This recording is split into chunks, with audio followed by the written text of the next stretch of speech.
Fox's top guys, they're out there at the Super Bowl. So who's the second team that's gonna be the director here for this? Cause we need to be, we've got all these cameras, we need to be. Go one, go three, come on, who's doing it? Sound, I want sound. Al controls, Sound. Al decides where to go. All right, Yes. we're ready though, but I'm gonna decide that we start, how about that? Say the pledge. Allegiance to the flag, United States of America, and to the republic for which it stands, one nation, indivisible, with liberty and justice for all.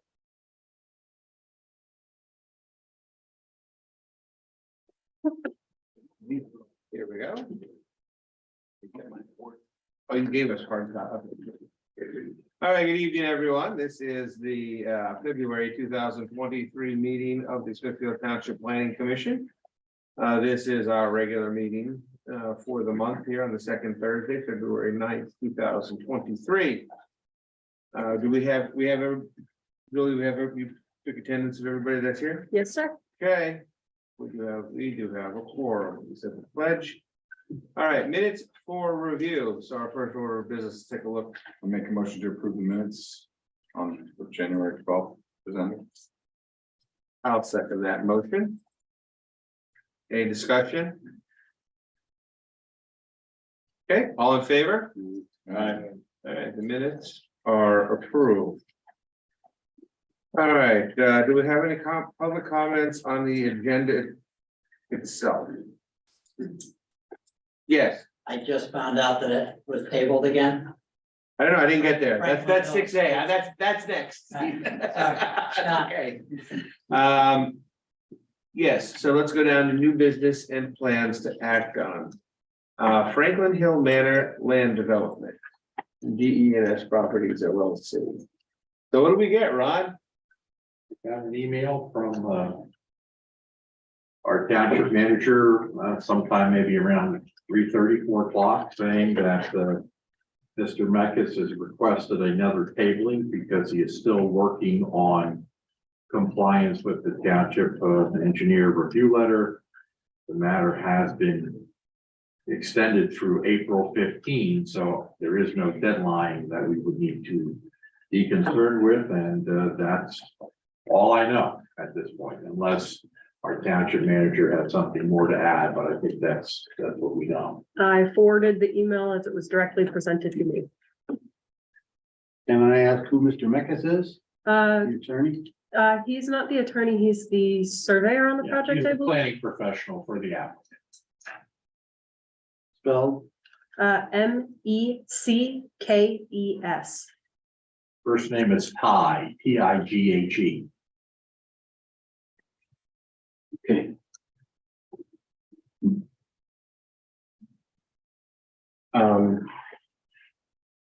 So your call, Mr. Chair, I know that it probably is frustrating for tabling, but as the seminars, which you and I both have attended over the years, the seminar position is that there should be no harm in granting a tabling because no work has occurred. There's been no action in the township. There's been no earth moving. There's been nothing that has in any way affected the township. And in fact, if it gets tabled forever, there's no harm to the township because whatever they're proposing never gets built. Well, that's the theory in saying, okay, to a tabling, but you can recommend to deny it. That's the commission can do that if it wants to, and then it goes before the board for them to consider. Well, what is the trouble with it? I mean, it says that it's the compliance letter. John, have you even gotten anything from them? I think perhaps, no, I haven't, and my only guess is that maybe obtaining the easements that they need, we said they needed easements for the discharge. And I don't know if they've approached anybody yet or not. Well, we have the two main residents here, we know. Until they do that, that's gonna remain an outstanding issue on my review letter. Among some other cleanup items, which I don't think from an engineering standpoint, they should have had a problem with. But the easements require the cooperation of adjacent property owners. Make a motion, we table it. I'll second the motion. Okay, any discussion by the board? All right, all in favor? Aye. All right, aye. It'll be tabled to March. So no sense in coming back until they talk to you about easements, even though it's on the agenda. Yeah, I just don't wanna take any chances, Yeah. David, I can't. yeah, it's not that far a ride, fortunately. I pretty much know you all by name now, so. Yeah, really. But it does sound like this body tends to take the recommendation from the engineer, and the engineer has I recommended. completely understand Yeah. that you can't be biased because they'll just. Yeah. You can't be. I understand that. As frustrating as that is, I do understand that. You know, what I was trying to say is the engineer has indicated that the easements are required before we make approval. So Okay, if they haven't approached you for those easements, you probably don't need to come back. But again, okay. You're welcome to. Great to see We're you. local. Yeah, thanks, Take care. Dan. Take care, guys. So it, So that will be March 9th. Thank you. March 9th. for 28 days. Right? Yep.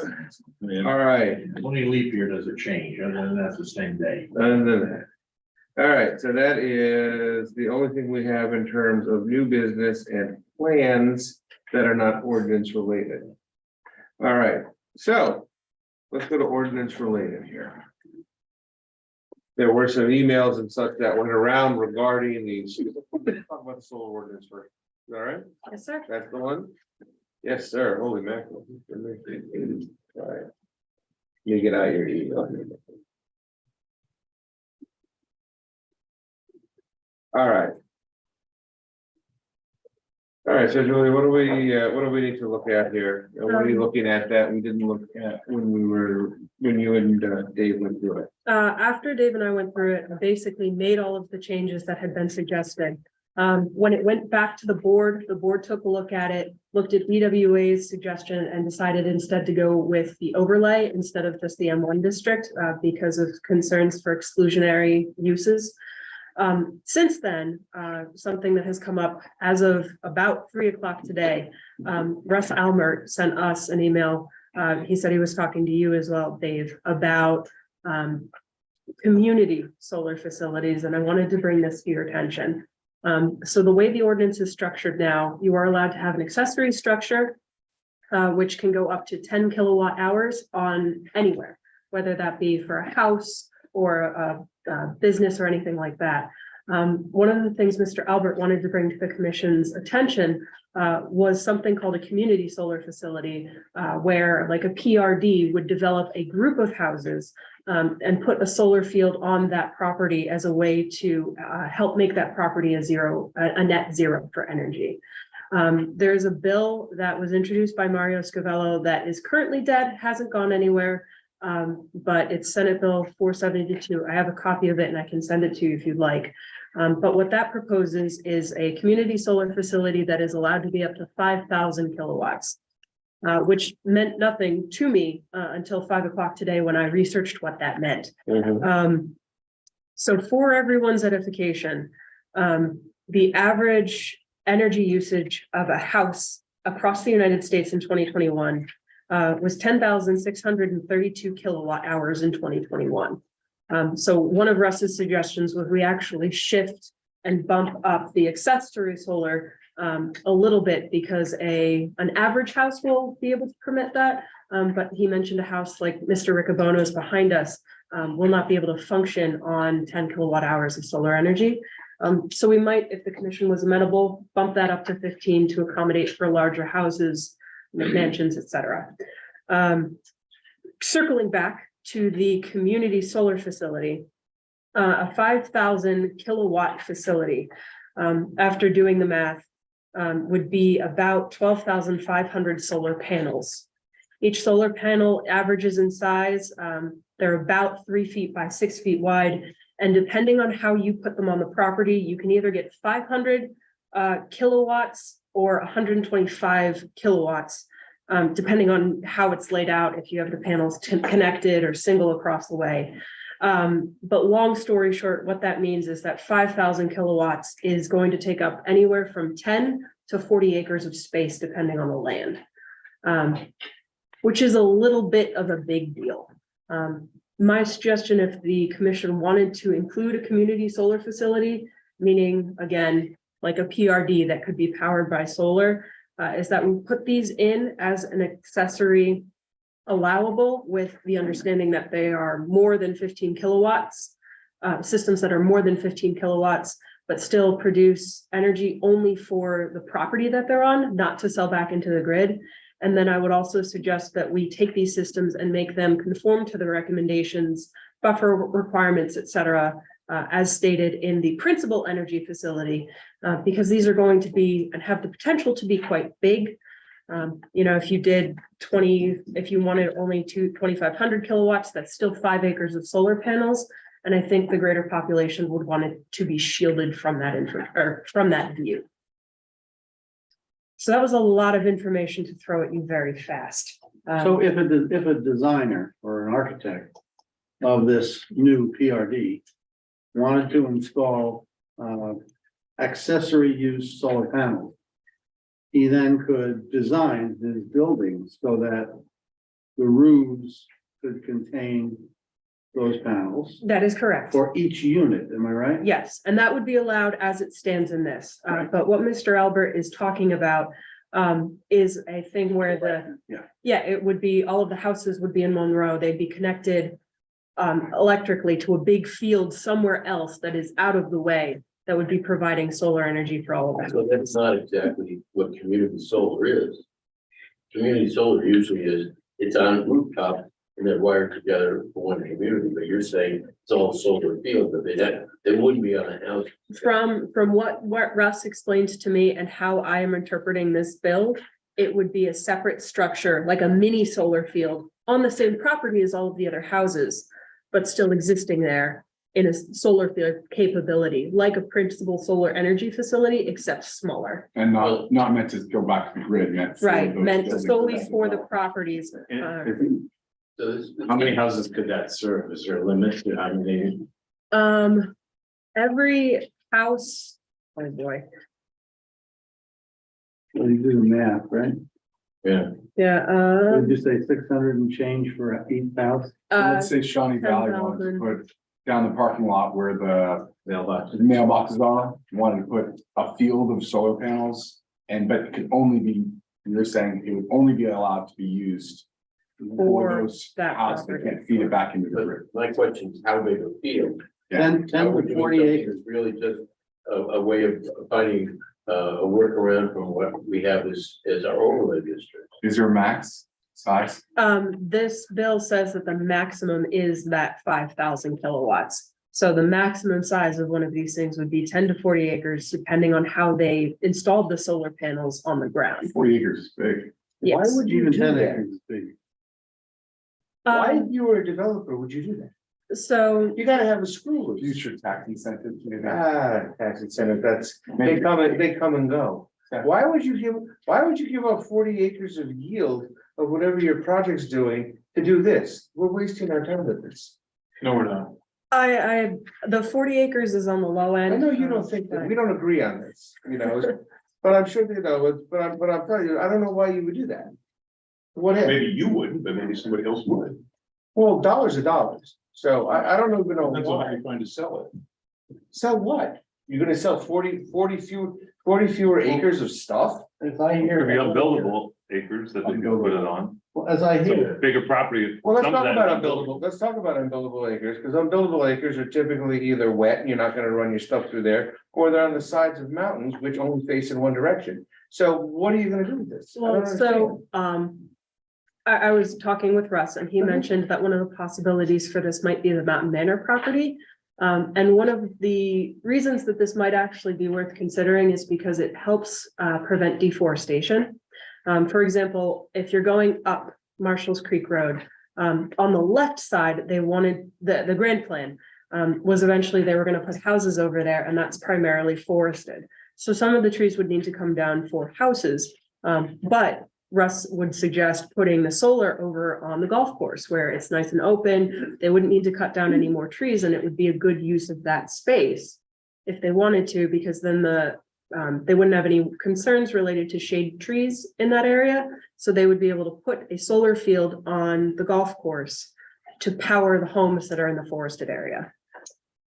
It is an option. It's basically saying you want to do everyone gets their own accessory use allocated in one spot for one large development. How far away can the recipients of the power be? from Solar field. Dave, I would need to defer to you for that. I've got no May I jump idea. in?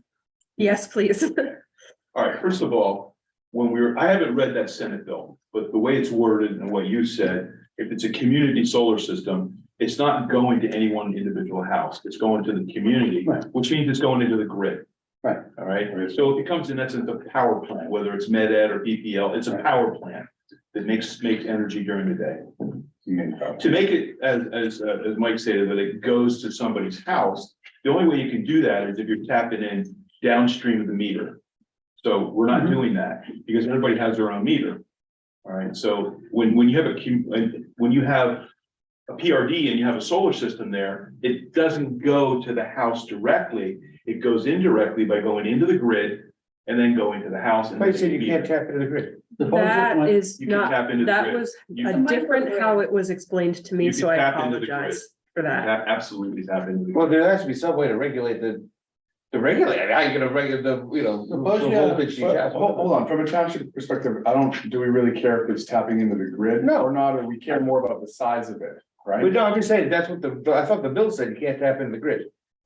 The accessory solar, as we have it written in the draft ordinance right now, says that it's supposed to be designed to fund only the energy use on that property that it's set to. When it was explained to me, it was my understanding that these community things were the same fashion, that they were creating solar energy on a spot to power a larger community, not feeding into the grid to go back to the community. They will feed into the grid, Okay, absolutely. So There has to be a way. Okay. I didn't hear it. There has to. Is an accessory solar system at your house, let's say, upstream of the meter? Say it again, is it an accessory? Is an accessory system in your house No, upstream of the no, meter? It's no, down- I have an 8 kW for my house, you can see it from the Yeah, road. yeah, I All know. right, it goes in downstream of the meter. Meter. All right, so what happens is, in simplistic terms, during the peak of the day, I'm not using a lot of electricity. It goes into my house and I don't using it, so it goes, whoops, and it goes the other way. In characterful form, it spins the meter backwards, goes out to the grid. Right. And then at night, when I come home, when I turn my dishwasher on, it comes back, because I'm no longer making energy, Right. and spins the meter the other way. The Oh. net, it's called net metering, is what you pay. Right. It's out versus in. Except it can't be any better than net zero, for example. Well, the power company doesn't want to buy electricity from you at retail price. Right. They want to buy it at wholesale price, which is a different number. Yeah. I'm transferring in and out at retail price. They don't want it to go back in where they're giving me money at retail cost. Right. So the power company is going to dictate each individual resident how much it can be. And they'll look at your electrical bill and they'll say, okay, you use 153,000 kWh, it can't be any bigger than 8 kW. So 10 kW. an extension of that. So if you're a member of the PRD Yes, and you have a unit in the PRD and the Mountain Manor solar array is dedicated, at least in legal terms, is dedicated to that PRD. yeah, so what happens is, and not to get too deep into the weeds, but what they could do is say, this is dedicated to the PRD. Right. And this will allow the PRD to buy electric at 3 cents a kilowatt hour. Mm, So it goes into the grid at that, Right, and then whatever comes out in the individual meters, they do a net. right. So I'm not sure exactly how that happens, but we're talking two different things, between a resident and a community solar system. They're two Okay. different things, All right. okay? So, jumping back on to what Russ said, because I had a conversation with him today too. I don't think we should limit it to 15 kW. I think we should just say as determined by the utility company. Because you could have, like, as Russ pointed out in the email that he sent you and I, it could be on the roof of a bygone building. I mean, they could put almost a 500 kW system in there that would power their whole plant and maybe even feed back into the grid for excess at a lower rate, whatever. So by limiting it to 15 kW, you take all that commercial usage out. So the next point I want to make is I'm sure you've all seen the news and what's going on with energy in this country in terms of, trying to go to greener sources. And it seems as though wind and solar are the big push right now. So why are we limiting what our residents can do? Because if they start shutting down coal plants and gas plants and nuclear plants, one of the only things we're gonna have is electricity during the day. So we're gonna need solar. And that's the whole purpose of the community solar, I'm guessing, is so that we can have more local generation of power through solar. What happens with power at night with solar? Nothing, doesn't generate. It doesn't generate. You get an average of 3 hours a day of heat usage.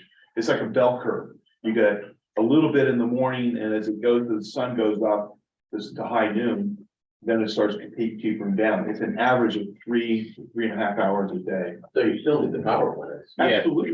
There's They're no not way to gonna go avoid away. that. Even with wind and solar, power plants are not gonna go away unless we use candles at night. Well, it seems to me, I'm just kind of an as a citizen here, that, the question is, how big are these fields? I mean, what we're trying to do with these overlay areas is limit the amount of space in the township that can be used for these fields. And most of it is, at the device that, Broadhead Water did a lot of research, is near, or along, power rights of way, which we have a couple of. And that seems like a good place for it, but we're not anxious to have huge solar fields in other places in the township. We just don't have that kind of room. I don't think it's aesthetically what we want to see as far as development. Well, I can understand what you're saying, but you've got to also look at the fact that, we haven't built a nuclear plant in like 40 years. And when they start aging out, that's going to take away a lot of our, and they're shutting down coal plants, and that's what's going on right now. So you may change your mind when we're having brownouts during the day, and you're going to say, "Wow, I wish I had more solar panels." I'm not saying it's the ideal way to go, but that's the way our current administration is pushing things. I would just, off the top of my head, say, what a shame to use Mountain Manor as a solar farm. There's gotta be better uses for it, like real farms, like farm to table operations, like, something wholesome. Julia was not saying that Mountain Manor would be used as a solar farm. That's what If there was, Russ Albert's saying. I was saying if there was a community development there, part of that Oh, I land see. might be used as Of a. course. Yeah, but it could also be in carports, like Northampton Community College up in. Right. Right. They've got a 500 kW system in their parking lot. But the version is drafted allows that, correct? No, We have made that recommendation, yes. Yeah, last month we were time, talking about this. that any carport should be allowed. But is the problem that our accessory use is limiting the amount of kilowatt? Yes, that's the problem at this point. that's because why I the don't think we accessory can limit it. use is at 10 kilowatts. And that's because it's assuming residential? Or Yes. is that in residential? No, accessory solar use is allowed, in any district, residential, commercial, whatever. But I would assume that it was limited to 10 kilowatts by the original crafter of the definition because of that close. Yeah. Sure has. Um, So if you're like, if you're a bygone, you've got a giant roof and you want to, I don't think that anyone would be upset. And putting solar panels on the roof. Yeah. But Or if we if draft the ordinance as is, they wouldn't be allowed to do that. Or at the PRD that they did it in the parking area, Right. which right now it's not in the draft, it's not allowed. Wait, what parking area?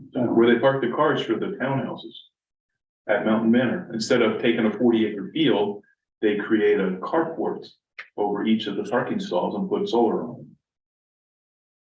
I'm trying to picture these townhouses you're talking about at Mountain Manor. What is that? It's concept, Ah, if it was to be developed, if the entire area of Mountain Manor were developed into townhouses? right, or any place. Uh-huh.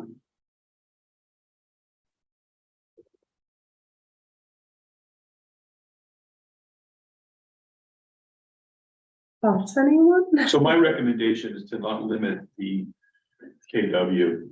I would say, the KW shall be as determined by the, what would be the electricity provider, utility company. I agree with that, although I would say for the accessory use. Yeah. It might make sense to add. You want to limit it to being, A geographic, or maybe some language around if it is not on a building. yeah, on structure versus off structure is your problem. Because If it's on a I structure, generally who think cares? no one cares if it's on a structure. Right. And if it's off the structure, that's when, That's where you put your limitation, because you don't want to have the necessarily mushrooming up Right. everywhere. I mean, at the same time, I mean, and this might be where, like, what if Vigon said, you know what, I'm gonna buy the airport and just make all of the airport a giant solar farm to charge Vigon's. For all my plants. uses, yeah. Would that be an accessory use, David? It'd be an accessory use, but not under our current. Right. Or No, you can't do it would be it. the second one. Accessory use is for your own Mhm. power consumption. In other words, it goes in downstream of the meter. All right. The other one that we had, what was it, a solar farm? Yes. That one goes directly into the grid. Is the, in the overlay is the airport within that overlay? No, it's not within 0.25 miles of a transmission line. Well, that's the other But- thing. It doesn't have to be. I mean, I don't know where that came from, and I brought this up at the last meeting. Somebody had said high voltage. Well, there's different levels of high voltage. Like those power lines that you, those big ones that you see, they're like 125,000 volts. What comes into your house might be 12,000 volts, and then there's a transformer that sits on a pole or on the ground somewhere. That drops it down to 250 volts. Those lines can take a big solar system because it's already feeding 20 or 30 homes in your neighborhood. Because once you increase the voltage, the amperage goes down, so it's not a problem. It doesn't have to be tied into those high voltage, and typically it never is. It's usually going into the grid at like 30,000. A solar farm, you need to. Yes, Okay. basically what I'm saying is a solar farm, from an electrical engineering standpoint, could go anywhere in the township. Preferably where there's three-phase, and it wouldn't be that far away from anywhere. You're not gonna put it at the end of Albert Lane because you know, three-phase, you'd have to go up to Franklin Hill to connect. That goes back to my question from last month, which was, why not let it just be in an M1?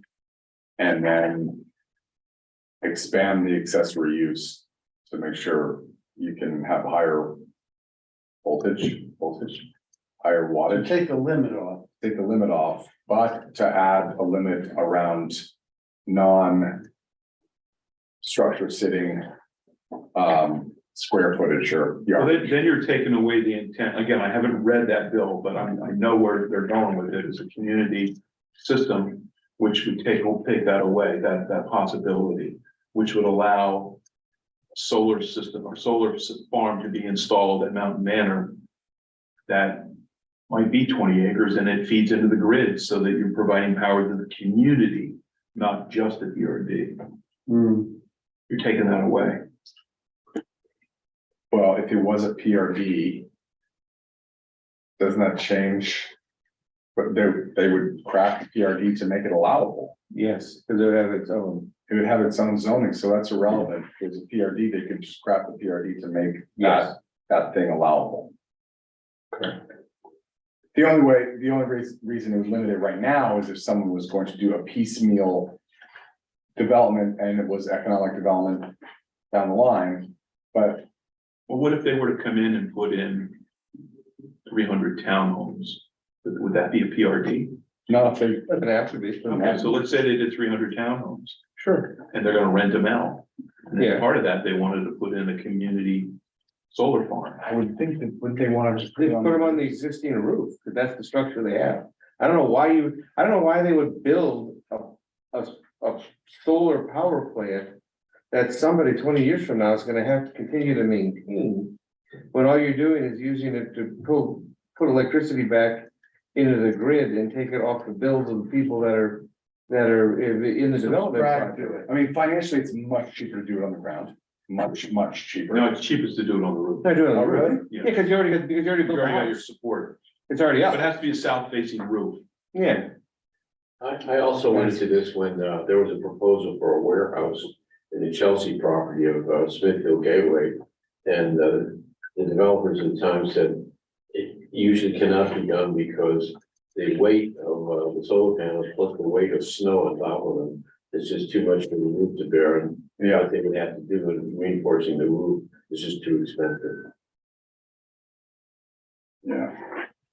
Well, it's not that, it adds about 2 pounds per square foot. It doesn't add a lot. Well, plus the snow.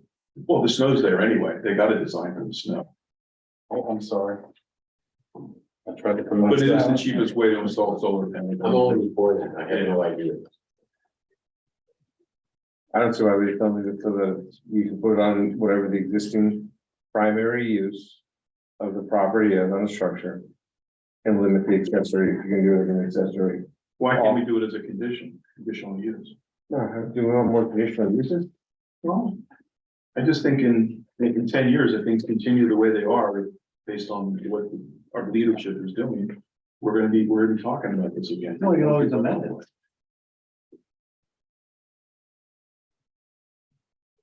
I don't have that much crystal ball. I agree with David about not limiting the accessory use. That there should be either that or it should be just The water no use, limit or the a water. higher limit. Because David, what's practical on even on a big house, right? What's the most practical feed to that house in terms of what, kilowatt? Well, it depends on the size of the house. My house, I have an 8 kW. It does not take care of all my power, but It's not on your roof. no, it's in the yard, because I have a roof. No, I understand. Yeah, I can So- do it. What A lot of the homes in this township couldn't do it on the roof. right, They just could, because of shade trees or not facing the right way. so, It's gotta be facing south and it's gotta have an open sky. so given your average open sky.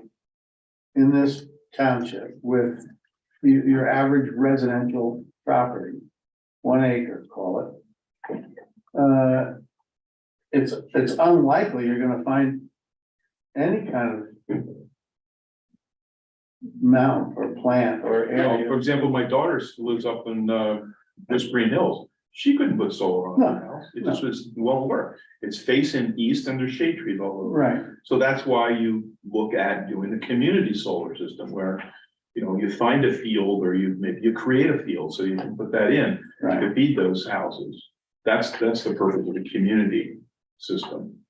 And at So- some point in the future, we may need it. So, It's not to say we can't change the ordinance. so when that what we happens. started talking about was a future PRD. Right?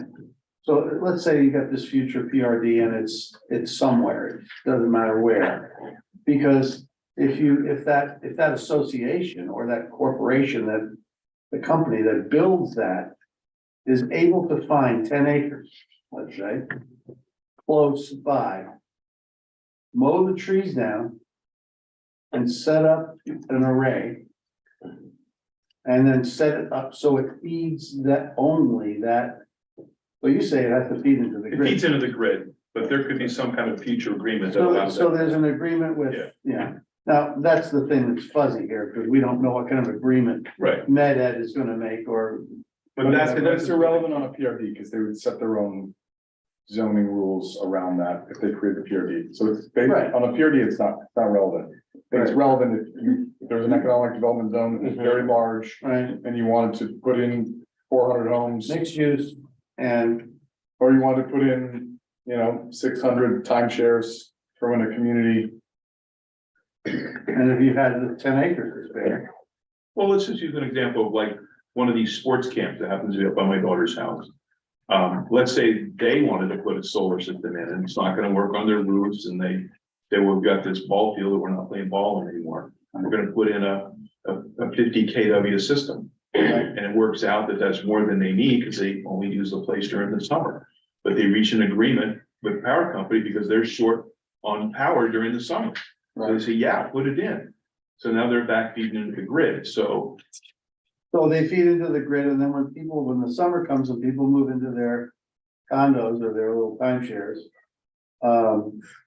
They then start to feed. To take cues from the electric company, right, and in effect, they're buying it back. right. We have to frame it in the right way because you could also be a developer that just wants to create a power plant. you're gonna go into a residential neighborhood and you put a single little house. And you say, yes, this is actually feeding the power for, it's an accessory use, it's feeding the power for this little shack. And, oh, I've got access, so I'm gonna put it back into the. Well, power company, you do that instead. No, I'm just, Yeah. they're What just doing that benefit, to get around. what benefit would that be? You get, To get around our zoning, our ordinance. and Well, I don't putting- care about getting around our ordinance. What benefit would be to the developer? well, I think Michael's was Who saying, cares? I- If you're the developer, you're gonna put, okay, then, so what is it to Someone wants to put in a power plant in a residential neighborhood, I'm saying, Yeah, but to what end? to build a power plant.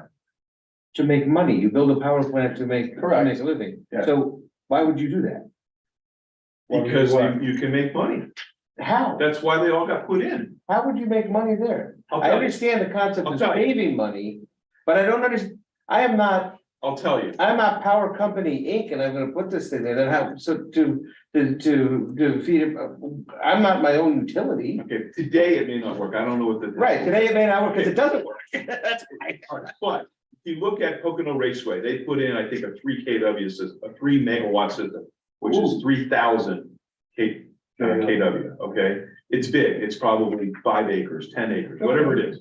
So when they put that in, they got a 30% tax credit. Okay, I don't hear about tax credits. But that Tax could credits come and happen. go. That could happen. Yeah, okay, so what? Tax credits come and go. I'm talking about in a straight business sense. You're gonna start your own utility with solar panels to feed some community, and then you're gonna be stuck. No, you don't do that. You don't Right, start. well, that's what that is. No, you don't start- That's what that is, You do Dave. not start a utility. It's nonsense. You feed That's it what into that the is. meter. You feed it into the grid. yeah, And if it's But economically. you're still stuck with maintaining your stuff. Med Ed doesn't come and take care of your No, they- solar panels. no, Still own it, just You like still own it. If, Pocono Raceway has the system and they maintain it. that's And they sell electricity to. the We have grid. another Hurricane Sandy and tree limbs blow through and they blow through your thing, you're stuck with that. Yeah, no, I had to fix mine. They blow around, we all have shit blowing around that, and geez, we had everywhere. But I'm just telling you, why That's would not- you That's be? not part of the ordinance discussion. No, I'm just talking about why we're doing all this time with the ordinance discussion, when I don't see how you economically ever get there. But Well- it's happened in the past. let It could happen in the future. let us take a step back to an example, Scott, and ask David and Julia if they can enlighten us. I believe it was Russ Albert who said that Mountain Manor might be a suitable location for is that correct? I think you just use it as an example. Yeah. It's already, it's open. It's open, it has golf course, an old golf course. So there's part of the property that doesn't have any concerns for shade. Yeah, trees. right, that's right, it's just an example. So it would be a natural place for the development of the solar farm. Possibly. And so my original question was, supposing at the PRD, we're nowhere near that, Don't say a PRD because PRD is irrelevant.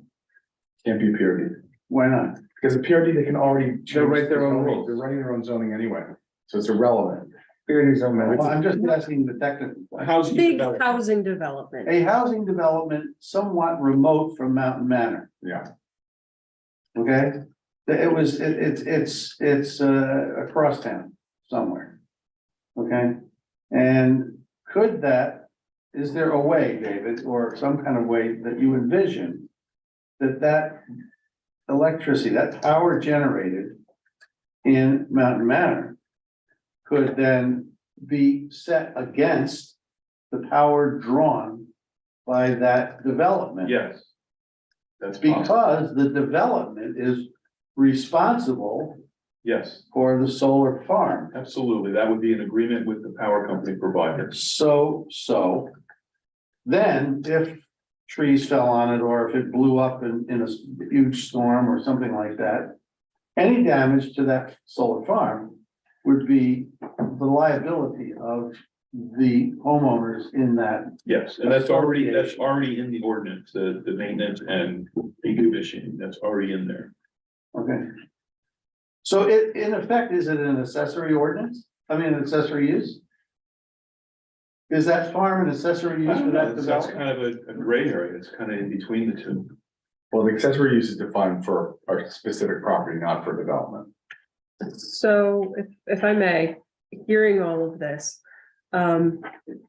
I have been thinking, and it sounds like the big problem, and correct me if I'm wrong, Commission, but you don't care if there's a building that exists and someone puts the solar panels on the roof, that can go anywhere.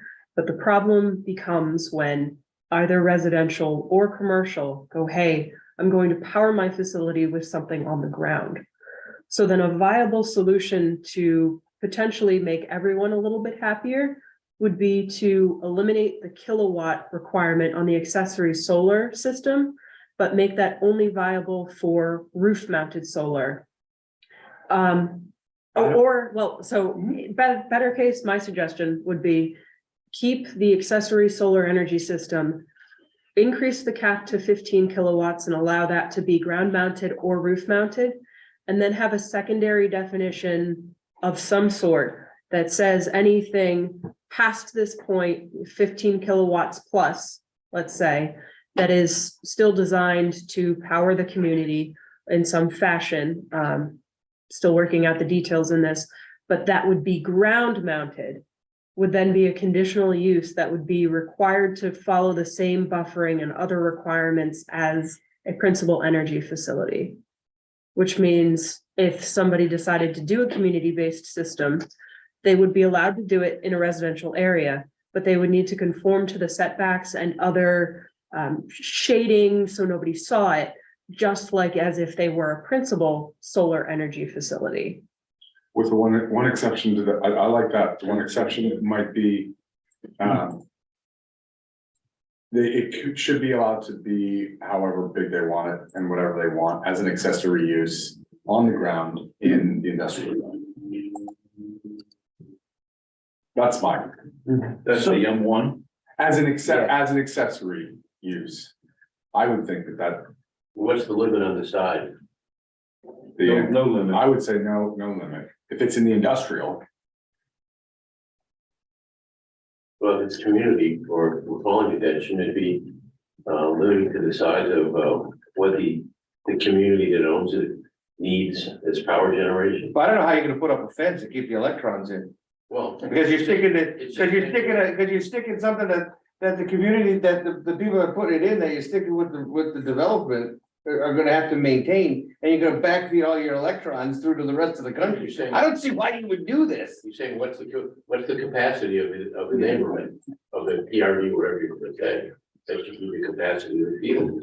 I mean, at least, otherwise, all you're doing is then why would you put it in? Because you're, in essence, I'm not gonna say subsidizing, that's not the right word, supplementing the needs of everybody that's not a part of that development. I don't get this at all. Oh, can I explain it to you? No, it's not explainable. Yes, it is.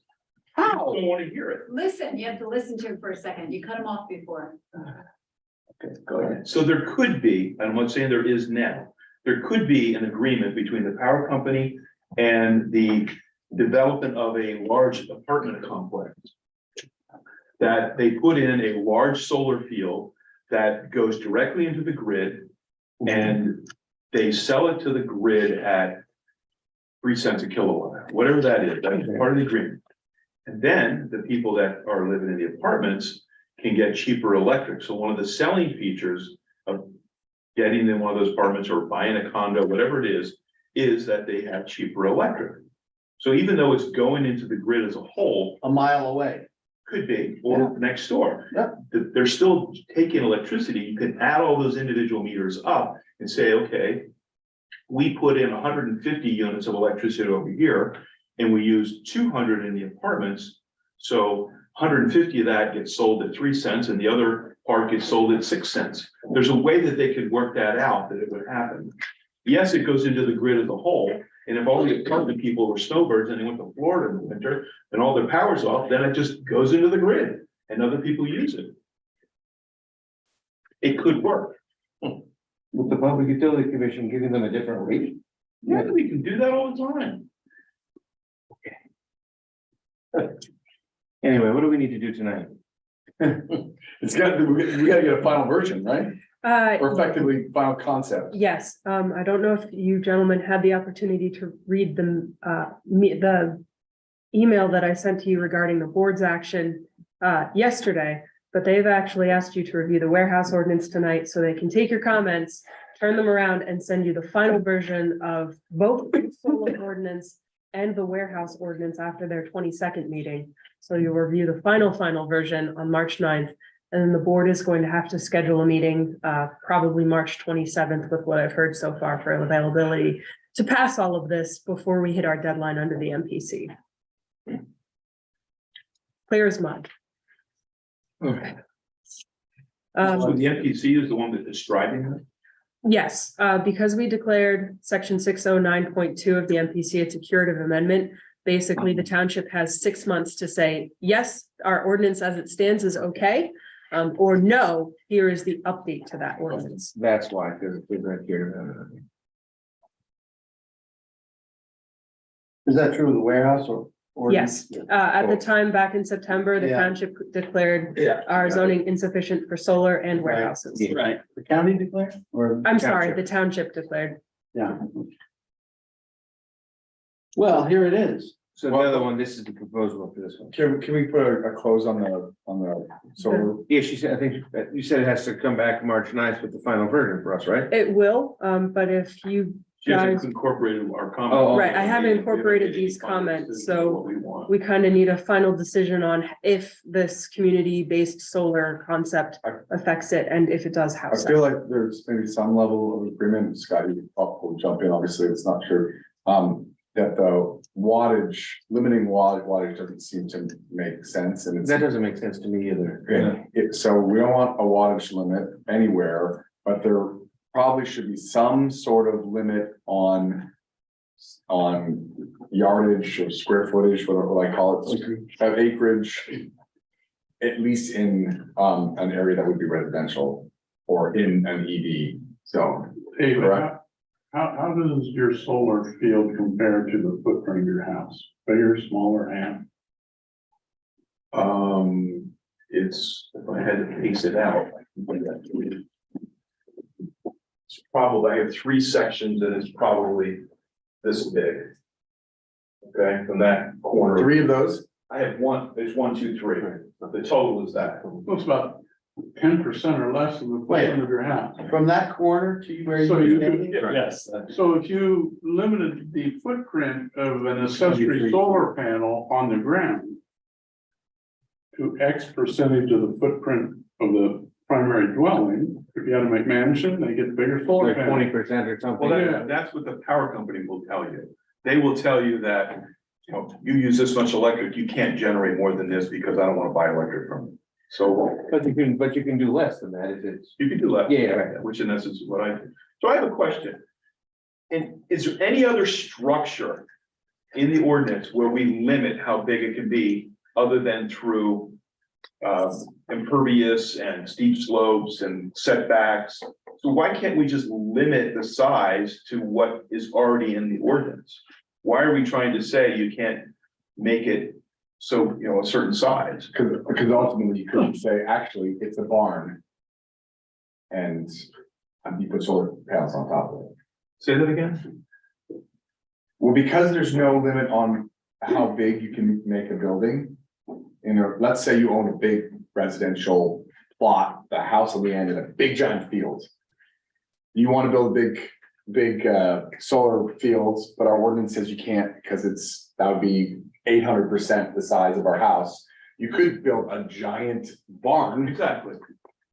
that is just sticks that go up and sticks that go out and then throw solar on it. And technically our ordinance would allow that because you're allowed to build a barn and you're allowed to build solar on top of that secondary structure.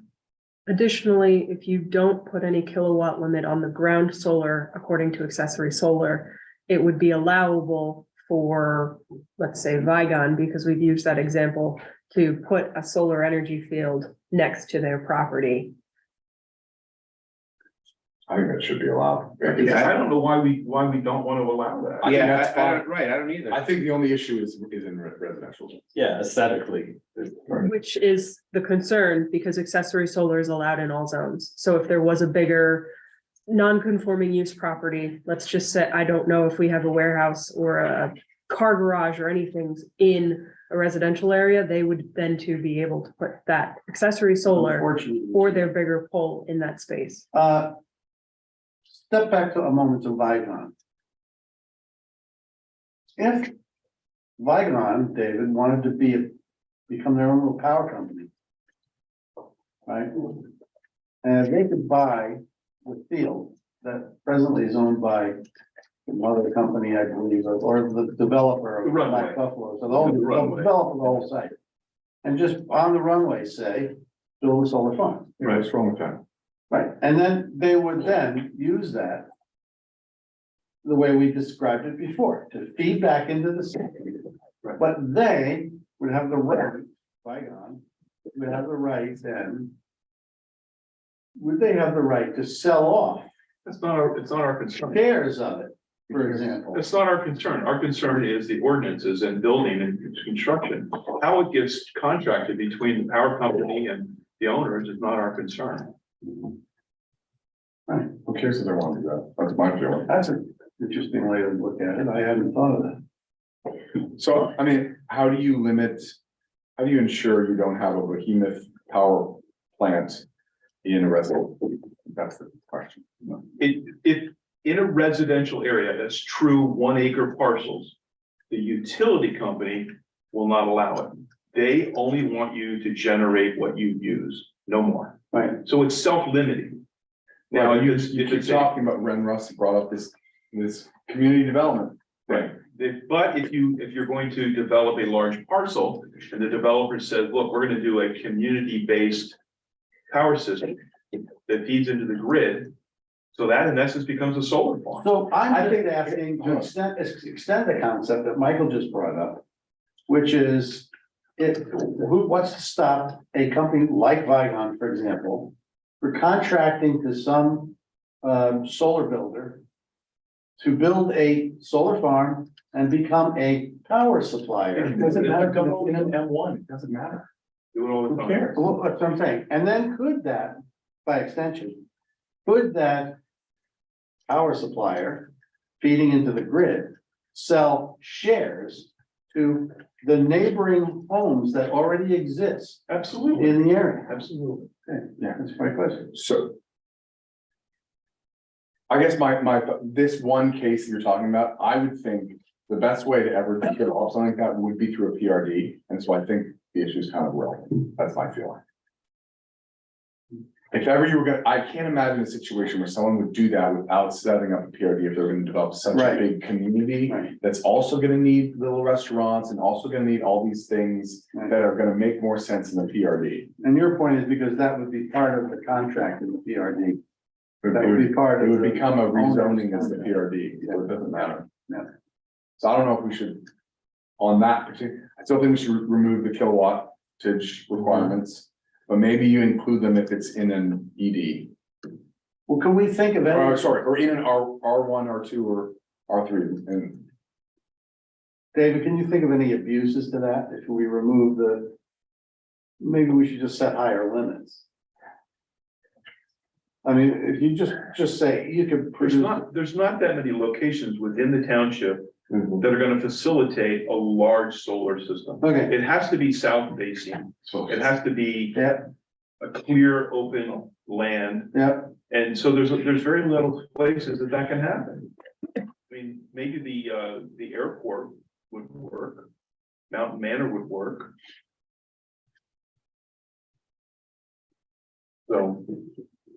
So then would it be, I'm sorry to continue beating this horse, but then, like Michael suggested, would it be better if we limited accessory solar systems to 15 kilowatts in the residential zones and then had no limit for accessory solar energy systems in the M1. M1 or ED or resort districts BD.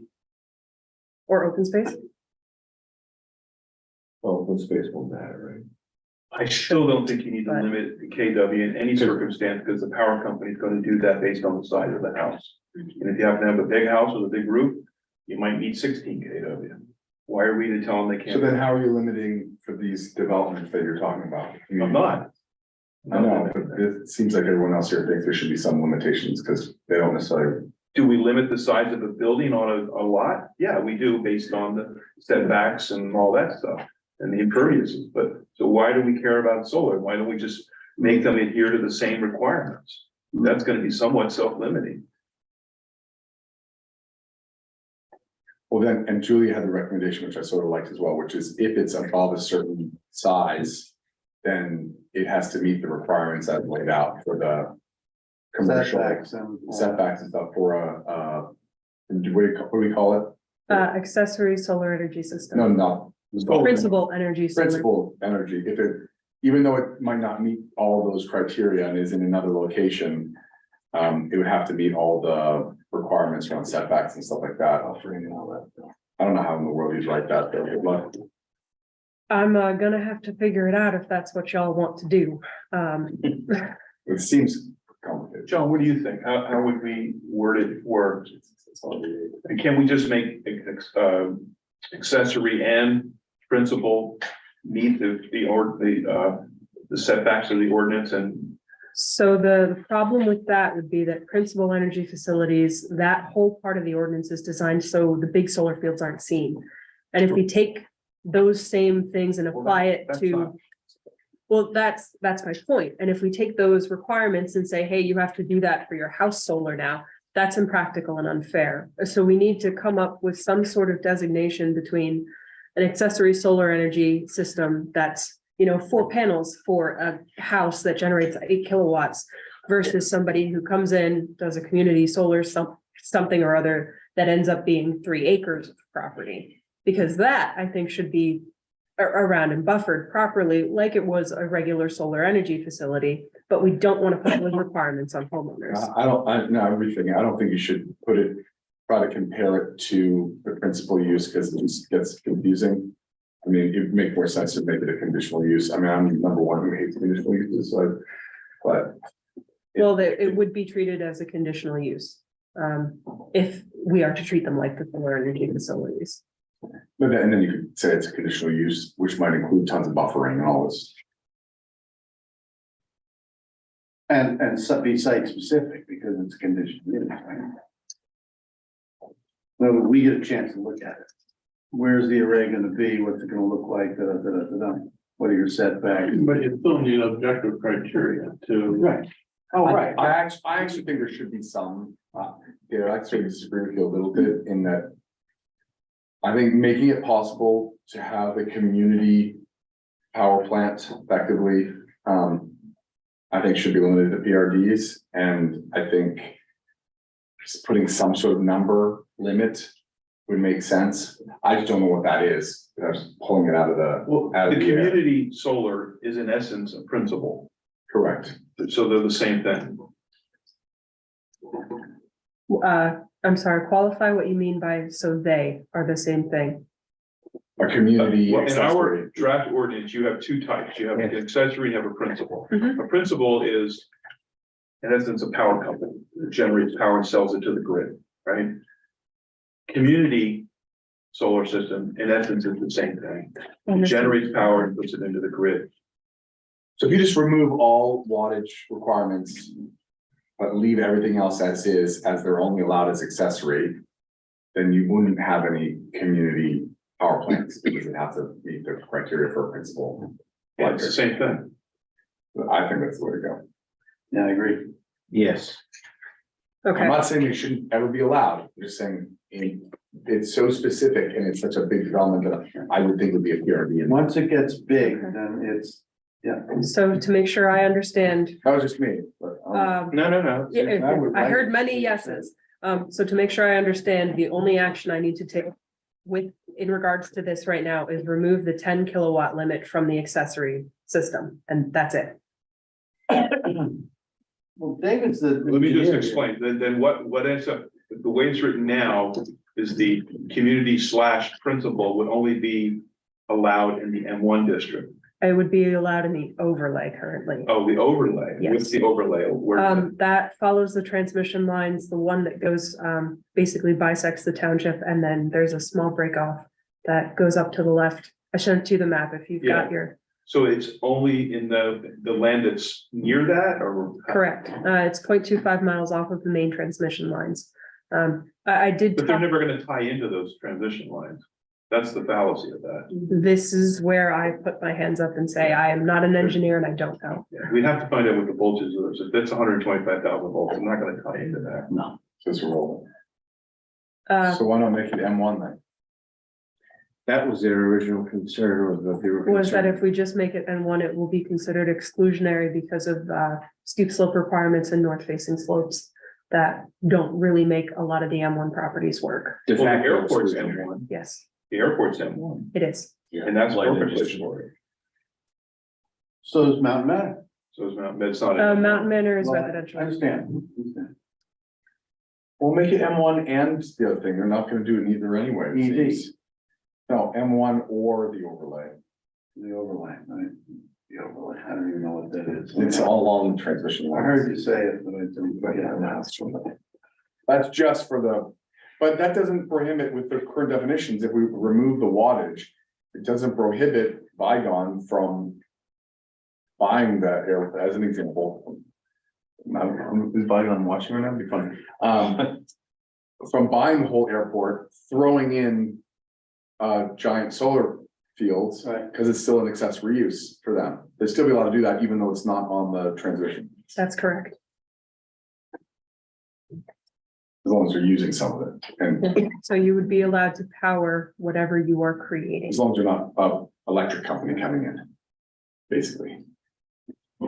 One detail, may I ask David a question? Why are What? you asking me, sir? Go ahead. He looked at. Because you're kind of running the meeting. The question I have for David is, it's sort of a question I asked once before. Person to person. So maybe this discussion we could have here is for the commission. If I make, or if you make in your house, so you have a 15 kW system. is that correct? Heavy. 8 kW, okay. Now, is that sufficient to power your house No, it entirely? does about 80%. Okay, so let's say somebody has an 8 kW system and their house uses 8 kW during the day, normal day, sunny day. Oh, actually, okay. So then sun goes down and you're not making power anymore, so now you're starting to draw from your meter. And you explained that before, how that works, and I get that. Supposing somebody has a 15 or, well, let's say you release the limit, suppose somebody like you, clever guy, sets up a 20 kW system. And during the day, you make way more than you can use. And that, the overage goes into the grid. Can you get that back? Only if you used it. Can you get the overage that you put into the grid? You mean in terms of money? Yes. Technically, yes. Right. Technically, yes. I mean, when I design these things, people will come to me and say, "When you estimate my usage, I Right. want you to factor in that I'll be charging an electric car, I'm putting in a hot tub, and I'm Right. turning my gas off and using an electric water heater." Right. Because they wanted to go to a 20 kW system. Right. Now, if they never did that. Right. Because that's what I showed the power company, this is what they need to power all that. Right. If they never plug in their electric car or turn on their hot tub, now they're selling power into the grid. That becomes an argument between the power company and the land or the homeowner. Because now the power company's paying them retail costs for electric, and they don't want to do that. Right.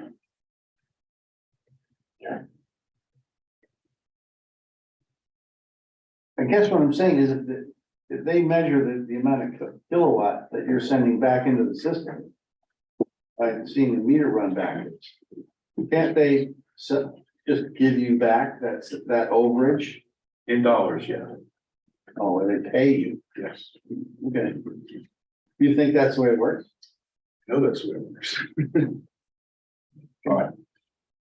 So if you're, to Michael's point, if you want to limit or take the limit off the accessory use aspect of this, right? Will you, the question I asked before was, will you run into any abuses of that? No. You don't think, so? Okay, My recommendation would be to take off the accessory use KW and just say, it shall be determined by the power company and the appropriate wattage. And the second thing is for if you want to limit the principal solar farms in the M1 and overlay, that's fine. But then consider putting in other zones are to be a conditional use. Because there may be a situation where somebody wants to put one in and it works. Maybe it's a smaller grid that's, smaller system that's tied in the grid and it works. And whatever arrangement can be worked out with the power company is the one you go with. We don't care. We're just saying it could be done. So conditional use in what, in ED, RE? Yeah, Not in R1. An R2. ED and an Not- R2. R2? Isn't that what Mount Manor is? No. I believe not. Darwin. R1. What's an R2? Is there? What's an R2? That's just bigger. No, What's the resort? Multi-family.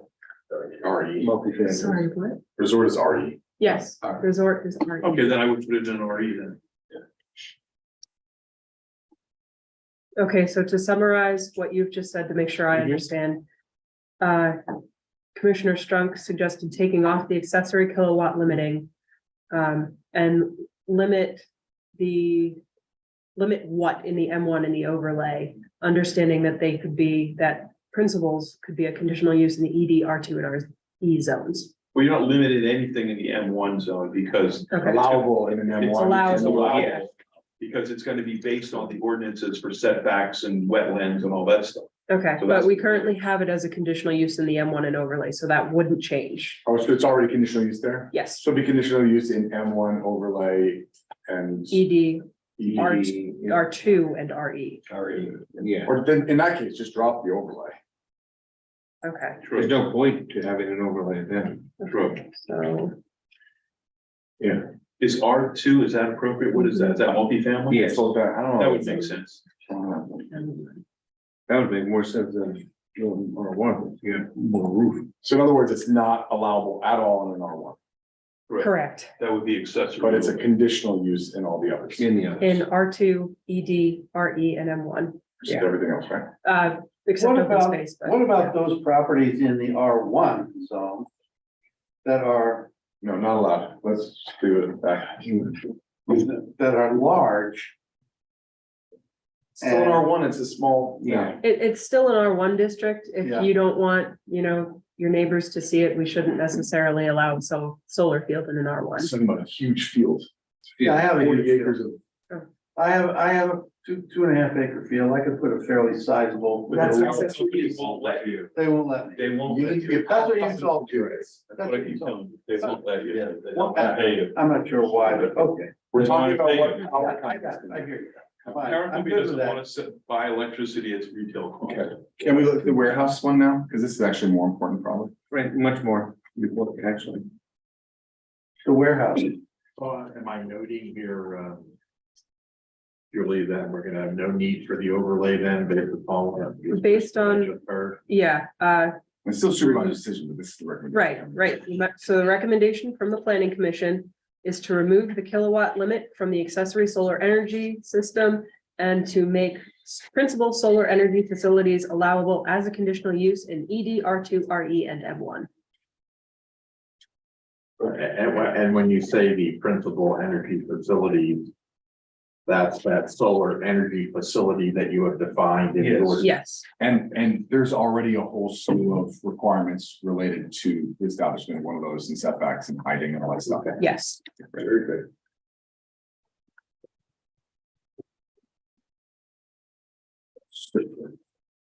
So can I just ask a question on the warehouse? We're Any moving on. questions for warehousing can be directed to Ron. He is your go-to guy for this one. Ron, there's so many versions, definitions. Is that necessary? Well, I would think that if you're looking at where I have housing and distribution facility, And then different. then they wholesale- probably are duplicative. I don't know if they necessarily have to be separated. The wholesale establishment, again, that's a little different. That's And the different. logistics distribution center is a little different. And the fulfillment center is a little different. So I think out of the first two definitions, one of them can go. I don't see where we need to have the warehouse or warehousing and distribution facility. And then my next question is, Now, the warehouse one, okay, at the top, that's the existing definition. See where it says the following. Yeah, So the warehousing and distribution center is my revision of what we have as the warehouse definition. So that would go My away. vote would be to, That would go, because the other one is, we would want to get rid of this first. yeah, the other one's more descriptive. you mean the word warehouse, just get rid of it. Right, that's our. But then- definition. but I would get rid of the word distribution facility, because most people think about distribution facility as these giant things. That is, That's fine, yeah. it is actually the logistics distribution center and the fulfillment centers. Okay, I don't have a problem with that. Again, I had about 5 or 6 warehouse ordinances that I worked. But my next question is, Together, and I'm not a planner. I'm just a little club attorney. That's all I am. so my next question around this is every single one of these is about not having explosives, hazardous fireworks. Yeah, And we So don't have any place for that, so that has to then be considered. all of a sudden, yeah, I was gonna say exactly that, is that all of these say you can't have that, so where can you have that? And also, if I have a warehouse that has 99.9% something else, and I have one canister of gasoline that I want to store there in my warehouse, I'm not allowed to by this definition. And I have done that purposely, so that you can, as a commission, get some thought as to where we want to put those. Because as I said, and I mean it sincerely, I'm not a planner, so I figured, all right, Where do I'm the gonna just fireworks leave that go? there Yeah. and see which where is you the want to biggest put one, because that. right now they're sitting in the trailer, and they're sitting in a trailer in Ken Chuckman's driveway. basically, Over. Odd lot. The odd lot, and where are the explosives? Yeah, they're right there. Well, and also you gotta think about the definition, I don't wanna add another definition, but there's different levels of fireworks and There are. what's allowable in terms of retail and then commercial fireworks, which are different from. Cause that's different, I mean, what Odd Lot sells are little dinky. Oh, no. No, not now. Well, No, there's some serious ones. There's Pennsylvania laws that That's regulate right. that, so. no, you can get festival balls. These definitions, these new ordinance or definitions are all in the M1, so I think we have to put them in the M1. I mean, Yeah, you can have. where else are you gonna You can have put the explosives in an M1. You can't put them in the resort area or whatever, right? I mean, unless you guys tell me you think you want them there. Those are two definitions that Pocono Township just adopted. Is there any warehouse that can be allowed? I A mean, lot of consideration. is there a small warehouse or is that a garage? There are, I had reviewed, one of the ordinances I reviewed was Plainfield Township ordinance that has 2 different sets of requirements for different sets of buildings. And let me just go to that for a moment. Or is there warehouse as an accessory use? And then maybe that's different? It's an accessory use? Well, I think you could make an accessory use, but what's your principal use? Yes, That's a storage. storage shed, barn, Works, actually. definitions matter though. Lot of thought on it. Yeah, that works, actually. What the- John just handed to me. This is what you said. Yeah, see, here we have a small warehouse. This is Plainfield Wood. Small warehouse, 50 Yeah, right. square feet or What's less. that? Small Yeah, right. wholesale establishment, 50,000 square feet or less. Large warehouse, 50,000. And what's permitted in each of those is different? Large wholesale. Yeah, I mean, not exactly everything, but they're saying that obviously Pocono Township. smaller items should be considered differently than larger items. And again, John is right on target, because I think Pocono Township just adopted. Well, that's what I just did. He just handed it to It me. just got adopted a week or 2 ago, or a couple days ago or something. So I haven't looked at that because Probably the best part of that paragraph in reading is in essence, the prohibition on what it's calling value added services. A warehouse is only stuff in, stuff out. It's not stuff transformed into something else and then Assembled. assemble. Or dismantled. Yeah. Wait, hold on. Mm-hmm. Well, the problem with that is these distribution centers, they're not necessarily assembling, they're just storing them, but they're huge. Right, I know, but that's but the one that Ron just gave That would didn't have be- that. That would be the first, Yeah, take a look. that would be the first definition. If they're doing anything other than storage, they fall under the first definition. Yeah, Anything other than storage. other than, But isn't that what a distribution center, mostly they're getting stored and then leaving? Some are, some aren't. Some are putting stuff together, but Right. Or they're getting a bulk load of something and it's being disassembled and goes different areas, that would be distribution. As opposed to warehousing. Warehousing, under the strictest sense, is exactly what it is. You've got product, surplus product that you Stored. want to store Stored. for a defined period of time. But, I mean, what Ron did provide, it has to do with, they use the term, fulfillment center, which one was it where I saw?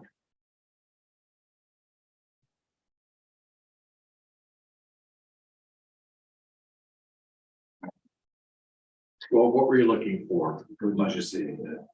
Yeah, I mean, maybe. Well, it was basically around I'm thinking about an Amazon center that might just Yeah, be that's a about trucking it fulfillment in, center. trucking it out. If you look at the end of the definition of fulfillment center I yeah, have, where'd it go? this is like Amazon delivery or a third party company like UPS, et cetera.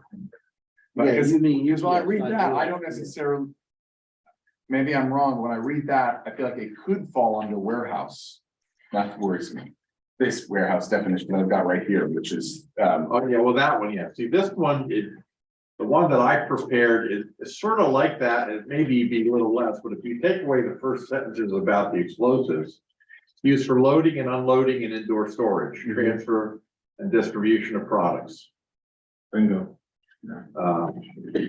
And use of processing materials to sort out finished goods which can be transported to different locations. So I mean, probably that sounds take like a out distribution center. that use No? of processing and just say it's to store finished goods that can be transported or goods. Which can be transported to a different location, loading and unloading. That's it. That's what that definition says. Involves inventory control, handling, or other administrative. Distribution center? Well, you can still distribute that, you're storing it, you're storing what comes in and sending it back out. Of course, separating that. I know, but that's like, we want to allow something that's a smaller warehouse for someone in. Actually, an ED, but not a distribution center anymore. Planning commission ever see the notes I did? I don't believe they have seen them. I mean, I would not have given them. I can make some copies. Yeah, you could do And that. it spoke to what Michael was talking about then. And maybe I should just, for me. The whole reason of wanting to separate these things out in terms of definitions is because we want to make, some are gonna be allowed in an ED and some are not. And effectively, this commission does not want, I think, massive distribution centers in ED and is only thinking those should be allowed in an M1. Correct? Am I correct? Well, this is changing the present ED. These will not be allowed in ED. I understand. Without looking at these definitions, because the definitions are frankly confusing me. I don't know which one's which, Yes. but just in principle, big, massive. Million square foot. building. Warehouses, that's that first definition, that's what the ordinance has, is permitted in ED. In the ED zone. Right, and then these massive distribution center only allowed in the M1. If you want to argue that the distribution center doesn't fall within a warehouse, I mean, I think someone might want to argue. That's what we're trying to. It falls within a warehouse and then now you have a problem because you have it in the ED zone, which you may not want. Correct, so that's why I want to say the whole point of this. That's why I exercise- made different definitions. Michael, the notes I made, which you don't have, I said that the warehouse, if it is an ED, it should be limited to a certain number of square feet. So there's no question that it is not something else. And Yeah. I picked 50,000 because that's like a small supermarket, about that size. And I figured, well, maybe in J Park or someplace like that, somebody might want to put up that. I think putting some sort of number limitation makes sense as opposed to these definitions, but I feel like. 50,000 is gonna be a little more than an acre under roof. I don't know what the number is, but none of these definitions have numbers associated with them, and I think to make. That would probably be better, Well, yes. if you look at page 3, there are the Three is performance where we have to- standards, but I have X, give Yeah, me an X for X square number, feet, give me yeah, an we X could fill for that in. pervious cover. Give me an X for height, so it's there, it's just, you know, again, I'm not a Oh, is supervisor. that what you meant with the X's? Okay, no, it's okay. No, I didn't know. That's our homework here. Yeah.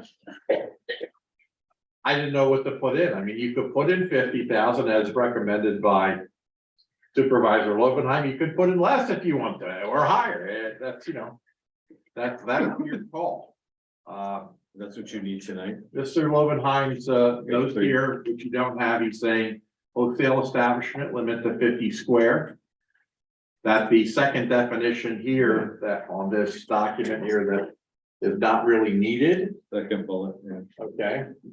He wants the first definition as it presently exists to be in fulfillment center limit to 150,000 square, only in M1. And he is suggesting 150,000 square feet gross area, 50 feet maximum height, impervious surfaces, et cetera, as per the saldo. And then he indicates that the stormwater regulations, parking regulations, They're all in here. loading, et cetera, are all in the saldo. So why are we repeating them here? Well, they're in the zoning. We're in the zone. But I agree, they shouldn't be repeated. We Uh, already have. Is it. there a reason to, Well, because the zoning you can't waive and saldos you can.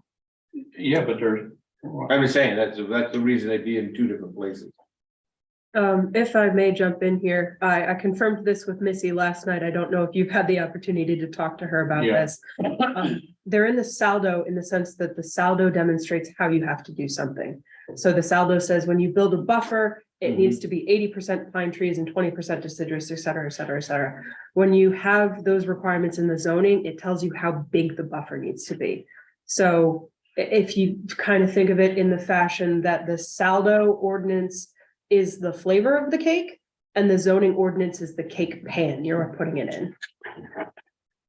Wow, that's fun. Nice. I'm hungry. is there a reason why you're putting a limit on the max size for the ones in the, whatever this building is called in an Which M1? one? For the distribution center in an M1? I just took the fact that we have two warehouses going up.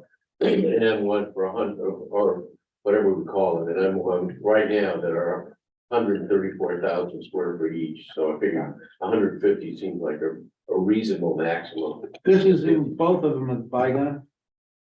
Yeah, Is there any risk from a legal standpoint, Ron, that putting a limit on the size might hinder someone saying, well, the only way that this distribution center will work is if it's 200?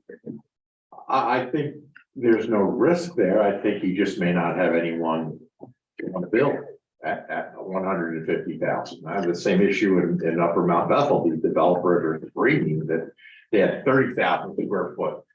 You know, and then the town supervisor went nuts and let them now put 1 million square. Okay, so I don't think it would affect it, and if they would want more, they'd have to apply for a variance, because again, these are zoning changes, they're not saldo changes. So they just have to apply for a variance if they want to. That doesn't mean they get it, I but understand. I think you're okay, as long as you can support the fact that someone like John, if they would challenge it, would be able to come to court, hopefully, and say 150 is not unreasonable for Smithfield Township, Okay, considering infrastructure, electric. Electric, roads. surrounding, the surrounding and the fact that we already have 138,000. Right, so I think you would be okay, Yeah. could I predict that it would be never challenged and not won? How are we gonna do that? But all right, no, I think you would be okay. You think 100,000 is too little? Me? Yeah. I have it as an X. I think it should be 300,000. If you're asking a personal opinion. This is the one in the. Not my job to get personal opinions, because I'm not a supervisor. I think 150 is too small. I think 1 million is way, way too large. I think 300,000 is probably, in today's day and age, probably more realistic. Like 9 acres. But again, it's in the M1 now. This isn't in the, Yeah, not in the ED anymore. It's not, you know, it's in here in the M1. But that's your call to make, not mine, you know. My personal opinion doesn't matter. These are all, right? They're all in This the is M1, this is the problem with the M1. But is there any warehouse, any large-ish building that's allowed in an ED that's not crazy large? If we take the warehousing out, maybe a mixed use development of some type or an incentivized option. Building of some type. And you put a maximum on that in your notes, And which, on the one that would be in an ED? I put it on as 50,000 for a warehouse. But the warehouses are not allowed in an ED. Well, he would allow it, but was That was just a arbitrary. limit of 50,000. It's a reasonable size structure, that's all. I'm not following you, I thought. And I compare it to a small. Right now, they're allowed in the ED. Right now, warehouse is Okay, defined, so we're changing. We're changing that. warehouse is defined like this is allowed in the ED. Okay. The thing that he's Get saying, that out. yeah, what he's saying is, we're gonna, what Robert's saying is, we're gonna let it in an ED, what he's suggesting is, if it's gonna be an ED, 50,000 is your max. If it's gonna be in the M1, and then the 150, Is there a reason why you wouldn't put the size in the definition? No, because I have it in the performance standards, Yeah. which is the same thing. Alright. The definition is what it is. Standard, the regulation. the regulation is kind of what. There are parts of our ordinance that have size restrictions within the definition itself. You can put it in the definition, I it just doesn't wasn't sure matter. if there's a better approach, you know? I mean, you could do that if you want to. I just like them all under the use regulations, because you don't have to then look at different. And then you look at all of Go one place and boom, there they all are. that makes it Height, simpler. height, impervious cover, footprint, et cetera, et cetera. Okay. Well, if it were up to me, I would not put it in an ED at all, for the standalone warehouse. Well, right now, it's not, it's being moved from the ED. Right. I would make it, I'd make it 150 in an M1 and call it a day. On 150 top, okay. I agree with that. But that's, you're not making a difference in definition effectively from a use point of view between warehouse and distribution center? I didn't even get the definition, I was talking about size. About height, by the way. Height's whatever your maximum is allowed in the zone it's in. What I'm trying to say is, if you've got 5 different definitions, does it matter? Why are we bothering with 5 different definitions if they're all only allowed in one zone and they all have the same maximum performance? To prevent the township from getting 3022'd. If we have a definition in there, even if they're all the same and then, or well, not, as they're different and then filtered in. If somebody goes, oh, I'm not a warehouse, I'm a distribution center. If we have that definition, we go, yes, it's here and this is where you're allowed. Instead of them being able to put it wherever they want. Kind of like the rehabilitation facility. I got it. Didn't have a definition. Yeah. I mean, I think it's. And then they got. You drive up and see that, yeah, you saw it. Yeah. Probably shouldn't. And the impervious surface, I'm not sure either. I would let that go. You would let that go? Yeah, because the building's gonna effectively limit that. What's that? Impervious. Yeah. John is saying here that the ED and the M1 both have maximum heights of 35 feet. Okay. But that's one that's often given away with variance. Right, Bygone came in and they wanted 50 feet. It was given to them. That's what Robert's suggesting. 50? It was 50 feet, but there are other warehouses that may need higher heights. Oh, there's no question, especially the big box warehouses, but this commission can say, we don't care, we want it to be. So 50 I would feet. say 50 feet. Again, this is something in M1, right? And one, At present, everything we talk about is M1. Right now, everything else is 35. do the supervisors have an interest in having any sort of large building in an ED? No. Okay. Now, I also have here under the use regulations, which you may not want, because now we're under the M1, but it says a 5 acre minimum lot area without any slopes or wetlands, so it's 5 good acres, if you will. So if you have 7 acres and 2 of them are wetlands and slopes, you're still It's still okay. good. What's yeah. slope? But if you have No 5 slope acres, at all, or is there, how are you defining it? That's 25%. Okay, yeah. but if you have 5 acres and you've got an acre of slopes in excess of 25% and a half acre wetlands, you can't do it because you don't have 5 good acres. So in other words, there won't be one of those. So it's up to you as to whether you want that. Again, understand, I'm not a planner. I'm just putting together all these ordinances that I read and trying to give you some direction. If you can meet the 150 square foot maximum allowed building footprint. And you can meet the impervious surface. And in doing all of that, you don't encroach on the wetland. Yeah. Or the steep slopes or anything else. I don't know why you'd put a restriction on the lot size. You've got to observe your environmental constraints. And your maximum. Already all kinds of regulations, and the rest just. That's really what we want anyway, or the. I would just write that first bullet. Yeah. Okay, that's what I have here. Yeah, I agree with you, John. I think that's. So the second bullet is 150,000. I have a 50 square, third bullet I have is at 50. And now This one more time. from the square feet of impervious, I'm saying not needed. Yeah. You can strike that. Now, I don't know if the other things are needed, for example, the zoning setbacks, utility lines placed underground. Stormwater regulations, public sewage available, blah, blah, blah. Do we need any of those, John? I don't think so. I think they're adequately protected as the other ordinance. So Can you, you go back up to the third bullet? We have the maximum height of roof projections shall not be in excess of 20 feet. What does that mean? in other words, right, roof projections are like the air conditioners and all the other kind Oh, of okay. physical plant kind of things. They can't be more than 20 feet high. So you're So, talking about a 70-foot building? well, you're talking about 70 foot of structure. Yeah. Yeah.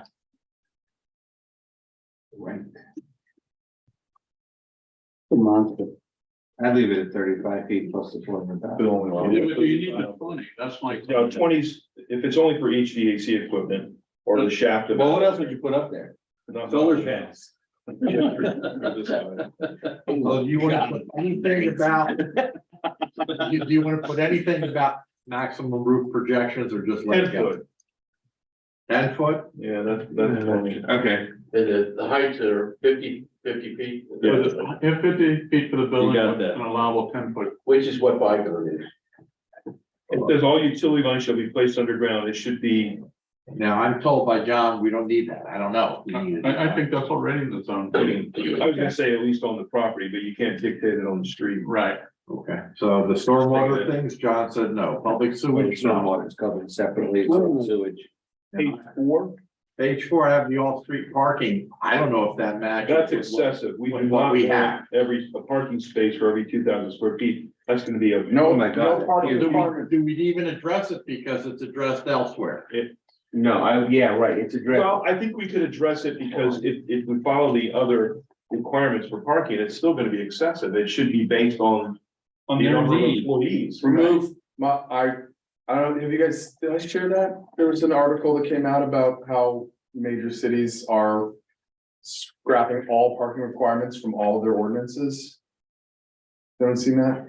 I can just get rid of it and say it's covered elsewhere, and that's still not acceptable today, but at least we don't have to worry about it here. Just get it out of this. Yeah, because I'm a big fan of eliminating any parking requirements in anything moving forward. Well, I would agree, except for residential.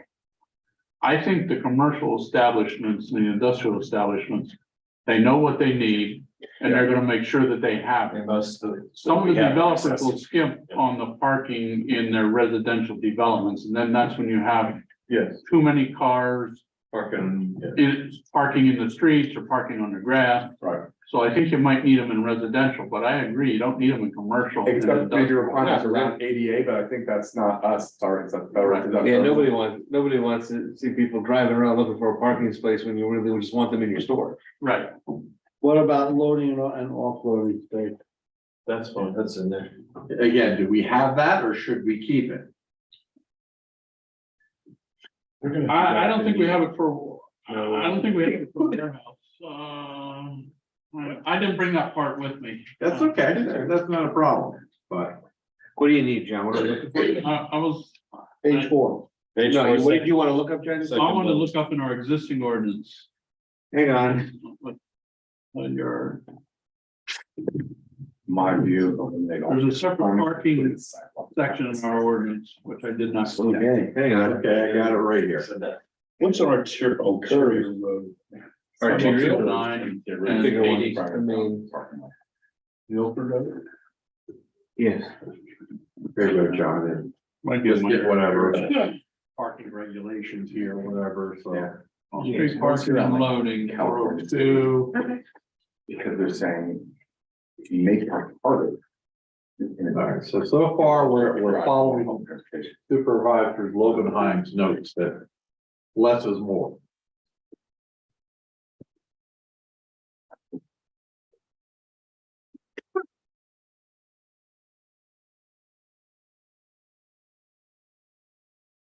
Yes, we already have off-street parking requirement, didn't we? Yeah. So we don't need them in this extra one. That's Yeah, what John I'm, is that's what I'm Yeah, it's thinking. right here. I saw what you're looking, yeah, I pulled it up. Okay, There's no reason. You done? Yeah, I say remove that. Which one? Off-street parking The and off-street loading. parking one, the second. First bullet. Yeah, but this is loading and unloading space for trucks. Well, they're the ones that have to get their own trucks in there, so let them figure it out. So that's the first bullet on page 4. If you do a search. That's the second bullet. I Second got it. bullet There's is actually like thousands. Yep. is loading and unloading, David. San Francisco is removing it.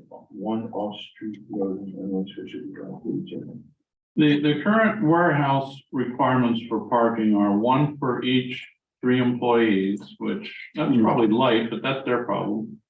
Plus 1 for each 1,000 gross square feet, but not less than 25% of the total floor area. But we have those provisions. But we do have the provision. Which is excessive.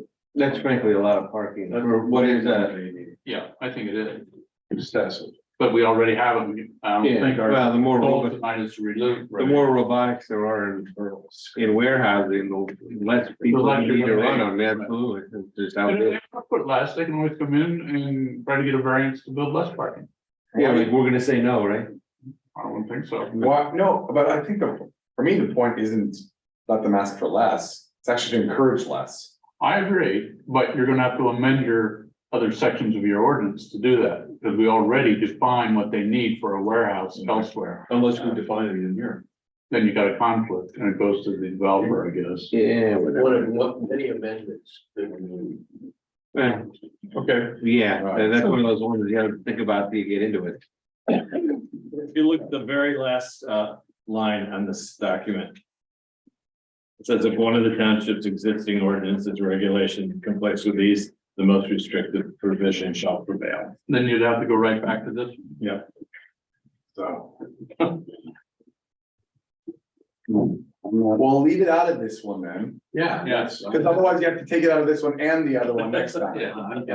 I'm noting it's gone, so All right. unloading, we're loading and unloading, we need anything or keep, that's also provided. No, it's not provided. We're, which bullet are you on? That's the second one on page 4. Street loading and only space required that is at least 12 feet deep, reach 5 to 12 feet. I would rather say that you need 1 off-street loading and unloading space shall be provided for each door dock, because that's what they do. If you've got, Oh, okay. you got 20 dock spaces, you need a loading space there. Right, so we're gonna just for each door dock. Instead of 5,000 square feet. Right, Yeah. because these warehouses, there are all sorts of configurations as to how many square feet per dock. Okay. I can. All right, access drives. I have connected the public road, improved the sufficient township standards, sufficient to accommodate use of vehicles, blah, blah, blah, blah, blah. That's probably okay. I don't think it conflicts with anything and it helps. All right, I have entrance for trucks, loading, unloading area and truck parking shall be a minimum of 250 feet from any residential driveway of a residential dwelling. That's Okay. whatever you want. Yeah. May I actually comment on that one? There's a difference between a residential dwelling that exists in a residential district. I'm going through the ordinances, it kind of bounces back and forth when it says a structure that already exists versus a structure that doesn't. If that provision, for example, if you have a vacant residential parcel there, they wouldn't have to provide to that 250 buffer. So then If there's no whoever, structure. yeah, so then if somebody bought that and built, then the buffer would come into effect, but it would already be too late. So one of the suggestions I made to the board. Right, but we don't know that. It just could be waiting for development. So one of the suggestions I made to the board was say, instead of residential dwelling, put residential district to hit the lot line and make sure that the buffers conform to the lot line instead of a building that may or may not exist on the property. So you want to say 250 feet from any residential district? Correct. And how are we measuring residential district? From like R1, like it would be from the property line of the R1. Or any residential property line, maybe. That No, would not the also, residential property line, 'cause that could be next to another residential property line. Right, we're talking about the line between the districts. Really, it's gonna be the district line, since it's only permitted in the M1 Yeah, district. if that's whatever's. Only wherever it butts the residential district. I'm gonna put here, if it meets with approval, any residential district boundary. Good. That's a better way. Does that apply? Yeah, that's a better way to do it. From M1 to there. Well, it's probably a self-curing thing because if it's already next to an M1, it's probably not that desirable, which is why I'd be. Yeah, but no, it is. A lot of people that came in here from Lake. They packed the place. Uh-huh. Yeah, but their houses aren't right next to it. That's the lake is next to it. but there are properties on Schoonover Lane Mhm. that are Yes. They're in there. close. No, they are. I'm just saying, it's sort of self-policing. People aren't necessarily gonna want to buy the one that's right next, the R1 that's right next to the M1. Yeah. That abuts it, the joining line, But anyway, that doesn't really anything. I have the use of main access point within 2 miles of at least one arterial road or an on-ramp of an expressway. So that, you're not so far out that the trucks are going over low country roads or roads that are not good enough to accommodate them. Yeah, yeah, That was definitely a concern. that's a good one. 2 miles, I huh? see the chair though has a pen on his lip there, so we gotta wait for. No, because I think, because I guess 209 is. Or 209 would be arterial. Is I mean, I arterial. could put something else, but No, I'm using arterial as it's defined. no, that's right, that's all right. No, as I think about it, yeah, I understand. Okay, so I'm with we're you. okay on that. All right, we're back to loading, unloading about screening and all that kind of jazz. Do we need any of that buffer yards and vegetative screening and how it should be set up and et cetera? Do we need any of that? Don't you have it in the Saldo already? We do have buffer yards already, Already. yeah. It So just we're okay depends, with that? well, it just depends whether you want to screen heavier and whether this is heavier than the Saldo. But it says right here, it has to meet the provisions of the Saldo Saldo, requirements. so yeah, we got it. So, That's what I said. So we don't really even need that. yeah. I think they would have to deal with it anyway, All right. and that's good, Okay, let's see here, other than planning, yeah, okay. because that planting and all that stuff, that's in there, because we have that. We have the mix and so forth. Right. Yeah. Okay, so then the next bullet point would be the use of any or disposal of fuel, grease, oil, similar pollutants, blah, blah, blah, blah, blah. That there be an appropriate system to contain and dispose of that. Do we have that anywhere? I don't think we do. I don't know that we do. And again, it's kind of general, it's appropriate system that. we could- Yeah, let's leave it in there for now, then, I think. Yeah. I don't think it hurt. Let's do it, okay. Very ambiguous. Are we talking about a drip from an oil can on a truck? No, we're talking about. Disposal of your Yeah, greases and gases and oils and things. if Okay, there were any, really. all right, we have again now truck parking, loading, unloading that are visible from the road. That earth and berm, I don't think we should really need that as far as I'm concerned, but. Yeah, I don't know what we do. That's kind of. a- Fuel, grease, oil. Yeah, I think we already have that. Maybe I'll just get a jar of. 8 foot high. No, we don't need that. You can strike that whole. What, strike the earth and burn part? That's what he suggested. No. It's a lot. You want to make the height a little smaller than 8 feet? No. What's the purpose of it? To shield the Screening. warehouse. Yeah, just screening. But isn't Yeah, that but how do you screen against a 50-foot building with an 8 foot? berm? Well, that's exactly what I thought as I was writing it, but I said, okay, this But isn't, ordinance has it, might as well put it in. But did we already just strike the one before that says include vegetation screening to meet the provisions of the saldo? No, that was buffer, and you do have to do a vegetative screening in your buffer, but you don't necessarily have to put a 8-foot high berm. The 8-foot berm does nothing. It doesn't hide anything. It doesn't change any sound. It does nothing. Doesn't change sound, huh? No, So is the feeling gone? I didn't take it out. No, I wanna leave it, but that's, But what's the purpose of it? it basically will screen sound, David. No, it won't. Someone come right over it. I mean, a little bit, but nothing of any. What's the majority vote? If Keep you put it in or if you keep put it an out? 8 feet an 8-foot earthen buffer between a truck whose engine and But if exhaust. you've got an air compressor or an HVAC unit on the roof, it's 50 feet or 50 feet Oh, up. no, I know. It's gonna just go. Leave it in, they can ask for a variance if they want. Didn't we block out truck idling and? Yes, there's a Yes. 15-minute limit. Yes. Oh, yeah, they're gonna, you'll obey that. Only M1. My vehicle. I say strike it. Doesn't do anything, just adds cost. And maintenance.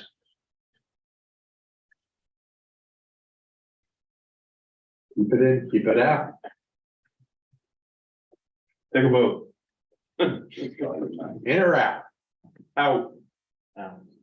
Out. 1, 2, Out. 3. Replace it with Christmas trees. All right, well, I need one more out to take it out. There you go. All right, I got it out. At this point anyway.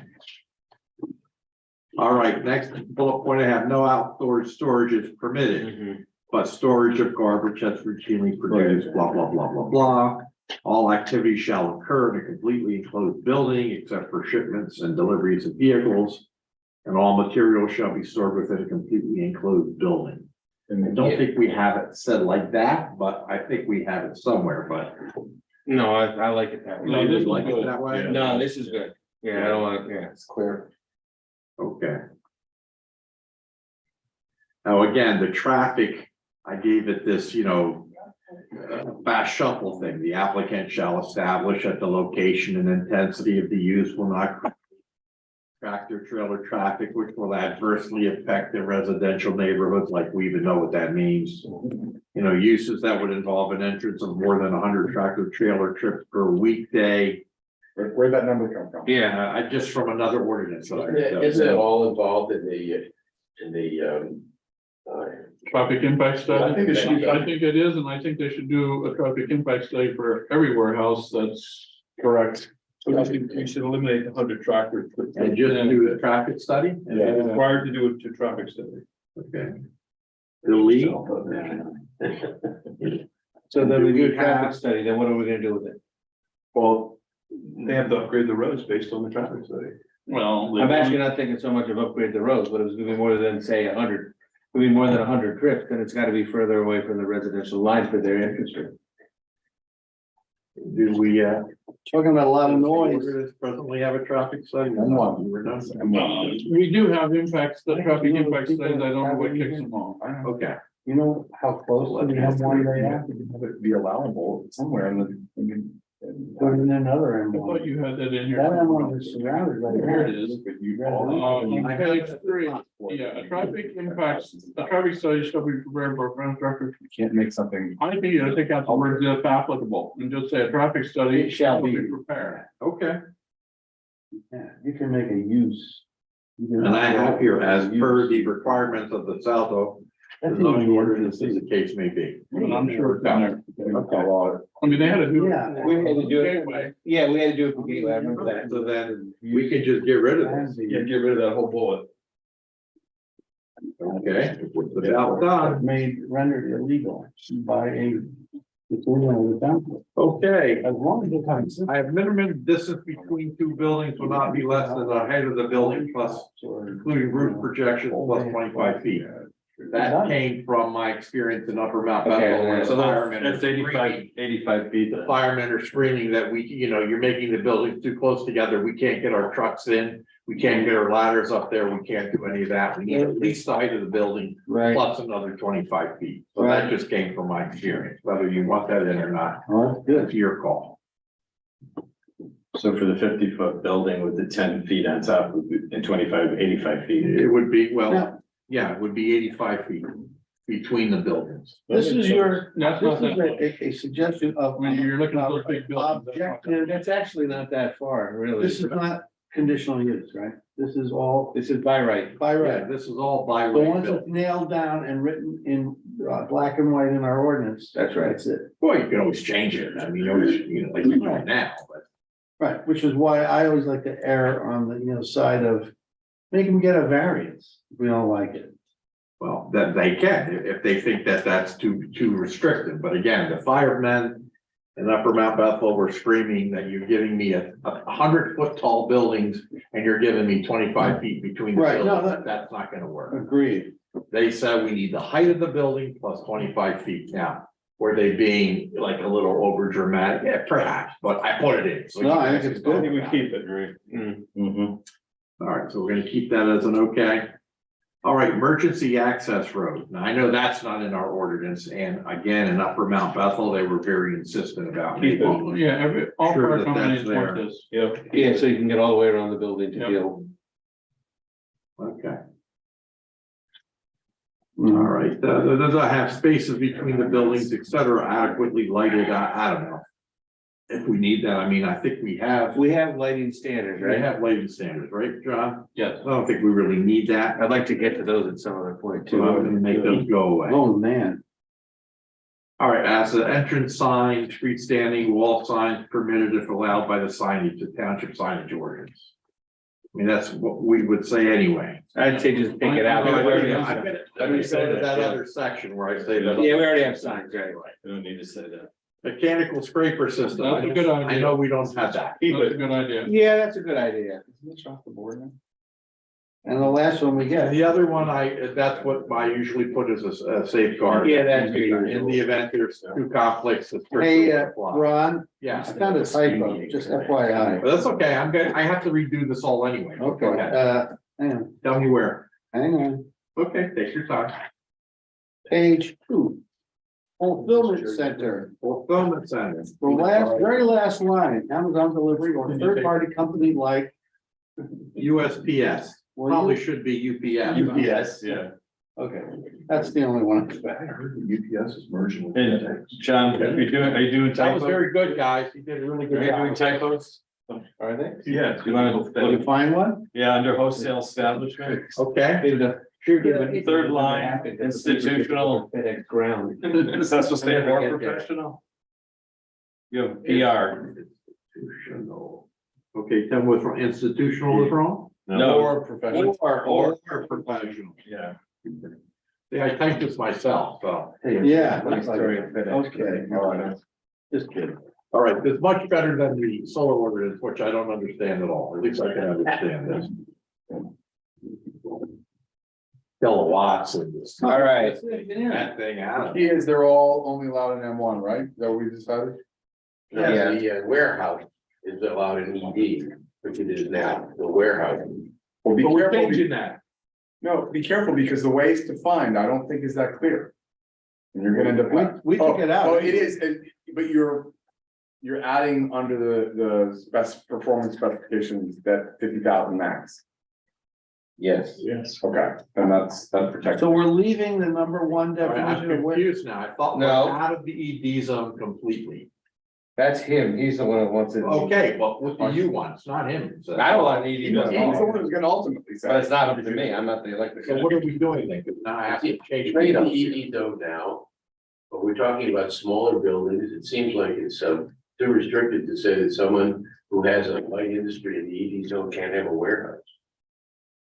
Well, it's kind of what's happening. We live over inside there. of it. Ron, don't you want to say that we envision all these definitions that you wrote up, with the exception of the very first one, warehouse? Well, that's the Correct, one that's we correct. have now. Right, The and that, point was that the supervisor said that's not good enough. right, so. That definition Right, is not so we good now enough. have all these others, and all these others are destined for only the M1 zone, am I right? But Did I if get that I, right? but if I'm told now that we're putting it in also in E We're not putting one. all that shit in the E1, in the M, in the, ED. in the ED. Well, I can't Only up to keep, 50,000. I can't keep this old No. definition and a new definition. You can, that's right, but in an ED, it's that, with the one change, with the caveat being that it can't be any bigger than 50,000. All right, so that's what we're doing. Yeah. So you're gonna allow warehousing and distribution facility in the ED? Just That's warehouse, what it is, just, warehouse. just. No, warehouse. this is being scrapped. There is no Those are new. definition. Who says we can't say? Well, I am Because putting that in, We're not keeping that. I'm putting in this definition.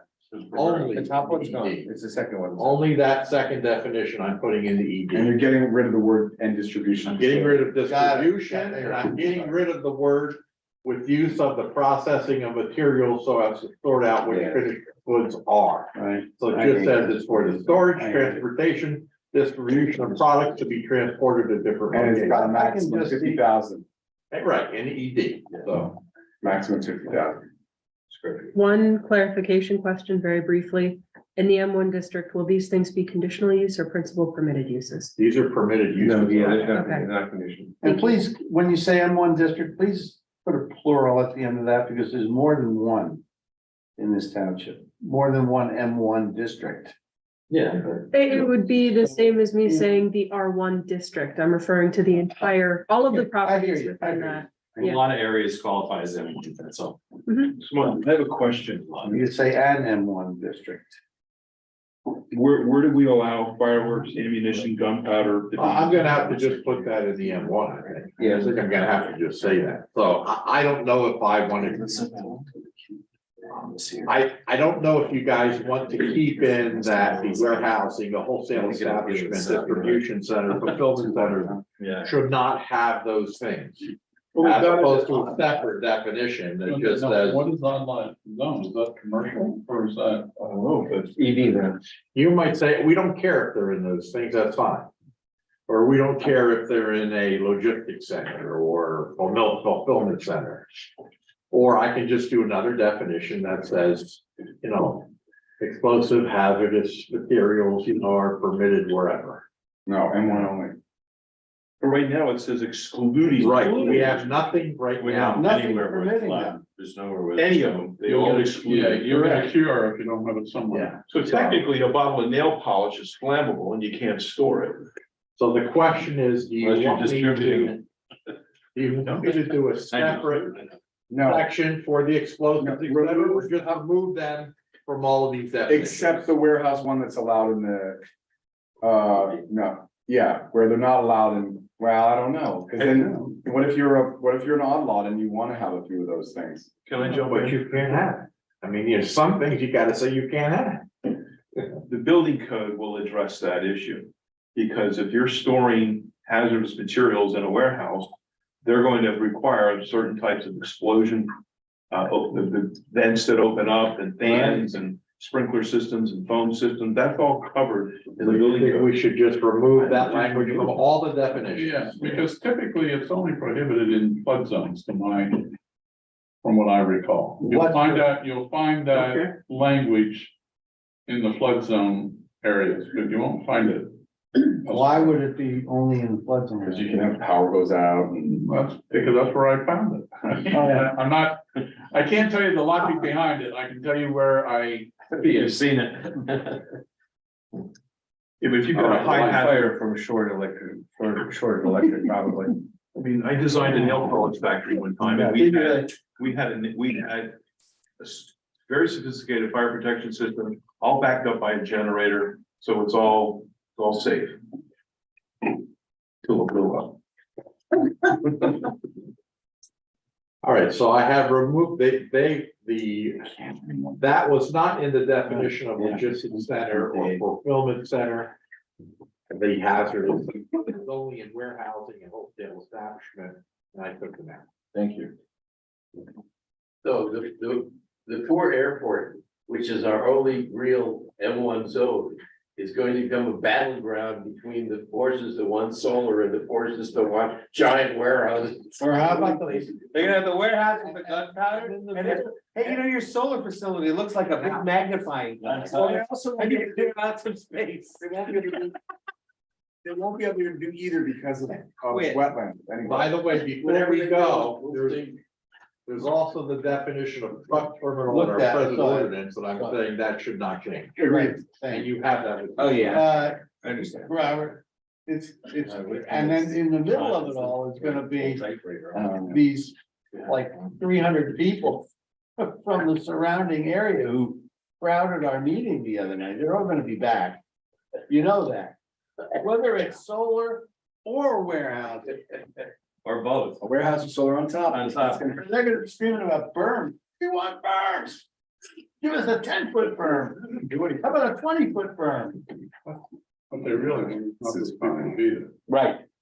What they want is nothing. They want their airport back, I think. I move that we adjourn. Yeah, second. Any discussion? All in favor? Martha, nice to see you again. Nice to see you. Bye. Good night, Martha. I think she really wants to come back. She does.